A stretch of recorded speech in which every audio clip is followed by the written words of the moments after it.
about transformation and about helping other people push through obstacles in their life and stuff. And that's really what I was all about. I found as a chiropractor I was limited, not limited, but I felt limited in just dealing with the body, the nervous system, subluxations, things like that. I started working with the mind, the emotions, and I found a lot of breakthroughs were taking place there. In fact, I found most of what was happening with people's health was happening between their ears. And when I discovered that, I began to work that way, working with that part of the nervous system, the brain, and using feedback mechanisms like applied kinesiology, which is muscle testing and getting stuff done that way. Long story short, fast forward, I discovered that there was a subconscious being. We like to think of it as a subconscious mind, but it's actually a subconscious being that actually has its own intelligence. And this being had its own way of doing things. When I first started out, in fact, today, by the way, is an anniversary. 20 years ago, anybody remember what happened in Atlanta? We had a humongous snowstorm. And I remember it was thundering and lightning and it was snowing. This is March 13th, 1993. And I remember that day because that's the day I traveled across town worried about her, thinking that she wasn't answering her phone because I was worried about her safety and health and all that. So I traveled through the snow and the thunder and the lightning to get to her, and I haven't left since. We've been together ever since that day. So this is our 20th anniversary of being together forever and ever, my one and only. So it's a snow job. Yeah, it was a snow job. I didn't know. I steam cleaned the house. Yeah, she steam cleaned. I called her, she wasn't answering. And back up a little bit, I had a girlfriend kill herself, so I was like, no, so I was like freaking out.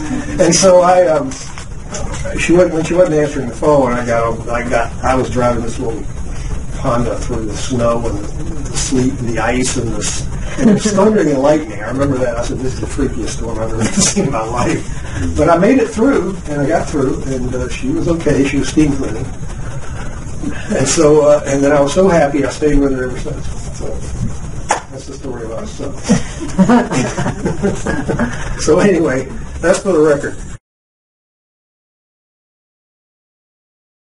I discovered this being that was inside. I was doing muscle testing and trying to figure out what was this.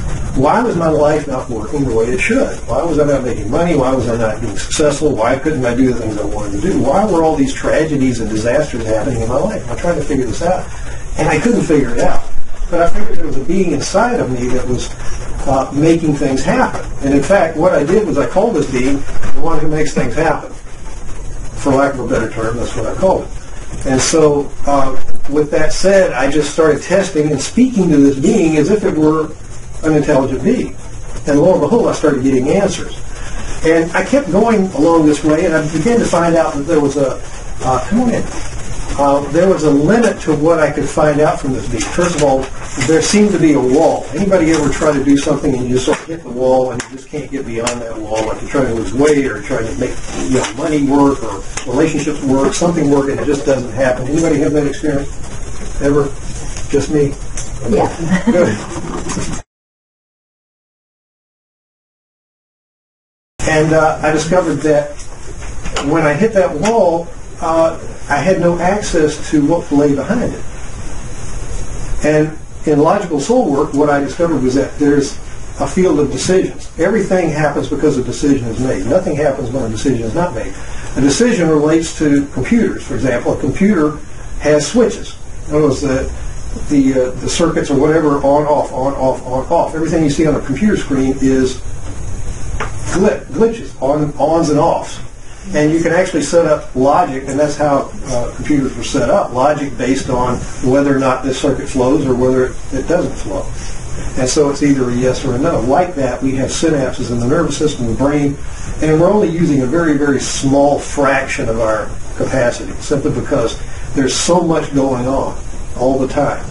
If we were to be aware of everything happening right now, we'd be totally overwhelmed because there's so much stimulus coming into us. We have a reticular activating system that filters out and makes sure that we're stable. In other words, make sure that we only get the information that we need. So consequently, we can only hold maybe 2 or 3 items in our mind at one time before we start getting a little freaky.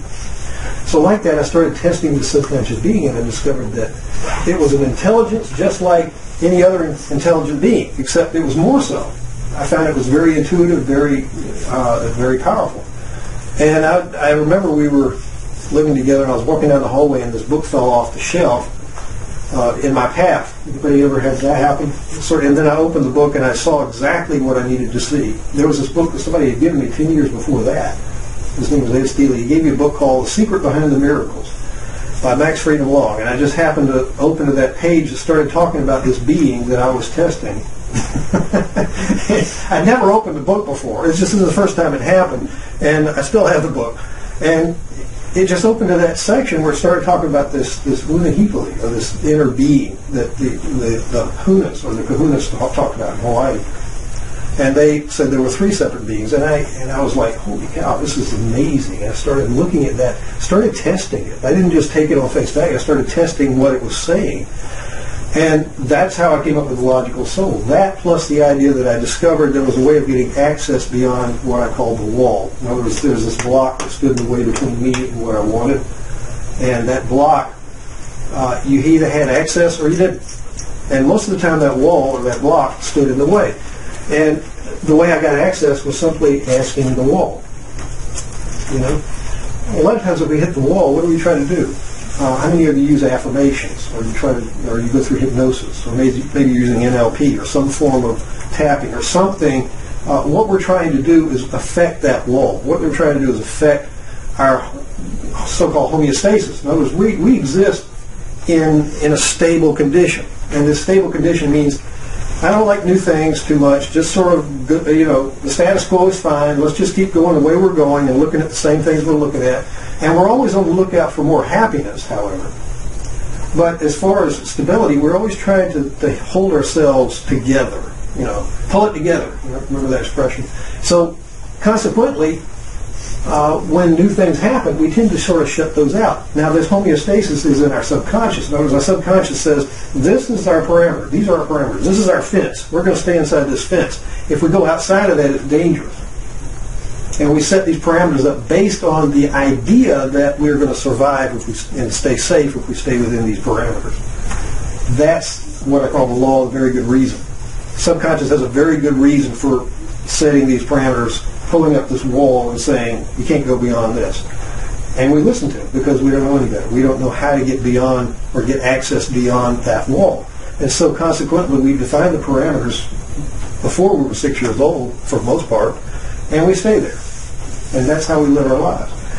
With Logical Soul, I found that doesn't have to stay the same. I found that there's a way of getting beyond that wall, getting access to those hidden, deep-rooted decisions that run our lives right now, and we don't have access to them, but now we do. Now we can get access to that. The one who made the decision can change the decision. We just need to touch base with the one who made that decision, whether it's our inner child, or whether it's our ancestors, or whether it's a family member, or whoever it is. And this is a way of doing that.